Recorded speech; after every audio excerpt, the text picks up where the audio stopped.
Social মিডিয়াতে অন্যের জীবন দেখে আফসোস করার কিছু নাই। মানুষ সোশ্যাল মিডিয়াতে ওইটাই পোস্ট করে যেটা তার সবচেয়ে বেস্ট বা ভালোটা। আর যারা বিদেশে থাকে তাদের সুন্দর ভিডিও বা ছবি দেখে কষ্ট পাওয়ার কিছু নাই, এটা মনে করার কিছু নাই যে তারা স্বর্গে থাকে। আপনারা ওইটাই দেখেন যেটা আপনাদেরকে দেখার জন্য আমরা অ্যালাউ করি। আমার ঘরে খাবার না থাকলে নিশ্চয়ই আমি ওইটা আপনাকে দেখাবো না। সারাদিন কাজ করার পর ক্ষুধা পেটে বাসায় আসার পর যখন কোনো খাবার থাকে না, রান্না করার পর আরো 2 ঘন্টা ওয়েট করতে হয় খাবারের জন্য, এই কষ্টটা শুধু তারাই বোঝে যারা বিদেশে থাকে। আর দেশে ওই প্রিন্সেসের জীবনটা ফেলে যখন মানুষ বিদেশে আসে তখনই বাস্তবতাটা হারে হারে টের পায়।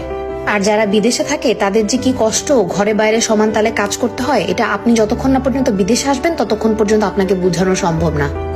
আর সারা সপ্তাহ ঘরে বাইরে কামলা দেওয়ার পর যখন উইকেন্ডে একদিন আপনি ঘুরতে যাবেন, ওই একটা ছবি বা ওই একটা ভিডিও দেখে মানুষ মনে করবে, বাহ, উনি তো মনে হয় স্বর্গে থাকেন, একটা প্রিন্সেসের জীবন। কিন্তু ভাই, জীবনটা তো সহজ না। অবশ্যই ভালো আছি আলহামদুলিল্লাহ। আর আপনি তখনই ভালো থাকবেন যখন আপনি আপনার নিজের